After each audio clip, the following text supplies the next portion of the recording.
Saya akan memberikan sebuah tips-tips kesehatan tentang adanya bagaimana kita menjaga kesehatan. Ada kurang lebih menjaga daripada 3 pola yang perlu kita perhatikan. Yang pertama adalah memperhatikan pola makan.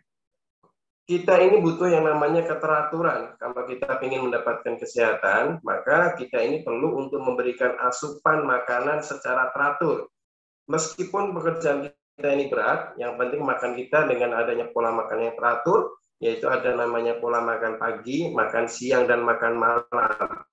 Jangan membuat pola makan pagi, kurang lebih waktunya seperti sebelum sholat subuh, seperti makan sahur, sampai dengan jam 7, kemudian makan siang setelah sholat zuhur hingga jam 1, makan malam adalah setelah sholat maghrib sampai isya, atau kurang lebih jam 7, yang sering saya menyampaikan pola makan sehat itu adalah 7-1-7.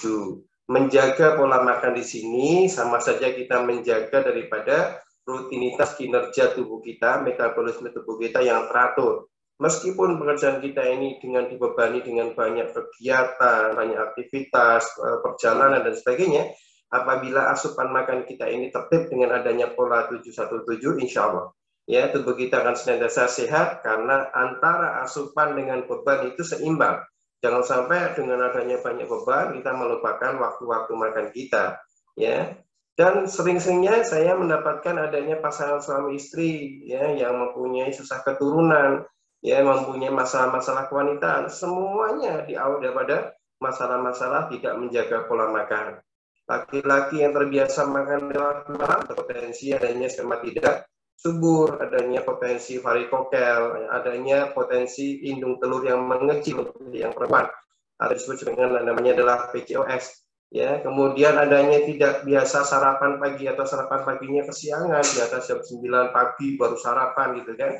Ini juga bisa menimbulkan adanya gangguan masalah kewanitaan, sebagai masalah kista, masalah miom, ya, masalah keputihan, ya, masalah adanya gangguan-gangguan masalah hormonal. Ini adalah disebabkan karena ketidakteraturan waktu makan. Kemudian berkaitan dengan masalah makan di sini, ya, ada yang perlu disoroti.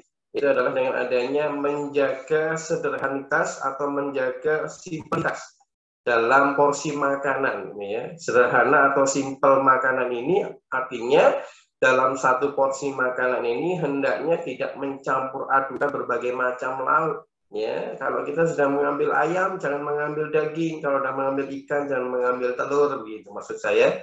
Jadi satu porsi makanan itu kalau sudah memilih daging, ya daging. Seberapa banyak porsinya tidak masalah, yang penting satu macam protein hewan saja gitu kan. Kalau tempe tahu mungkin tidak masalah karena bukan merupakan protein hewan, ya. Jadi saya sering melihat di sini tentang adanya makanan yang mempunyai nutrisi yang baik, tetapi karena penyajiannya bercampur-campur menjadikan efek junk food, makanan itu menjadi sampah dalam tubuh kita. Ya, nasi goreng dikasih topping sosis, sapi, dikasih bakso sapi, dikasih suiran ayam, dikasih telur, kasih udang, kasih cumi, mungkin bisa menggugah selera makan.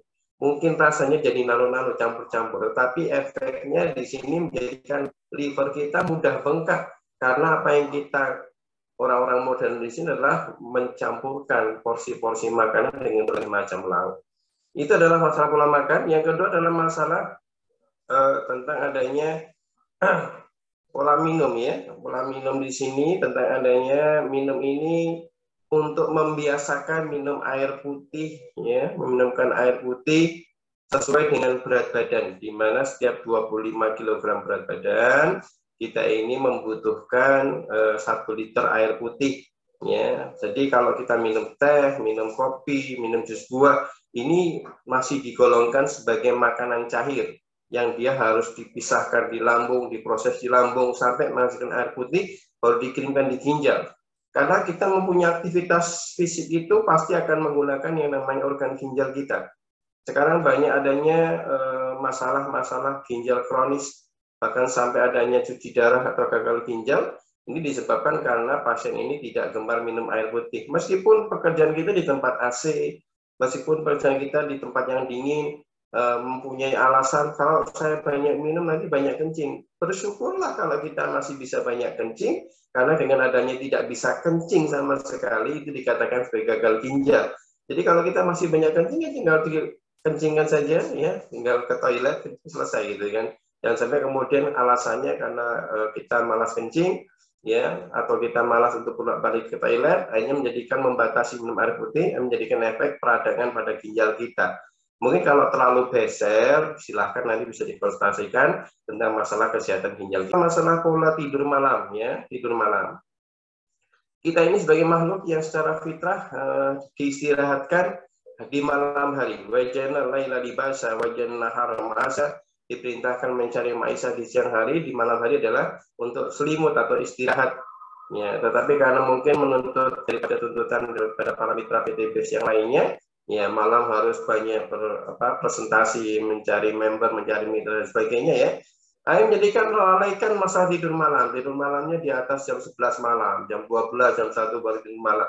Ini kalau kita teruskan ya, terus-menerus melakukan seperti itu dengan alasan dakwah ekonomi lah, atau tetap yang akan merusak adalah diri kita sendiri. Dan tak lupa menjaga kesehatan itu adalah dengan adanya asupan, perlu menjaga keseimbangan daripada hormon kita, menjaga keseimbangan daripada itu adalah dengan mengkonsumsikan Bimax. Ya, setidaknya sebelum tidur malam jangan lupakan meminumkan Bimax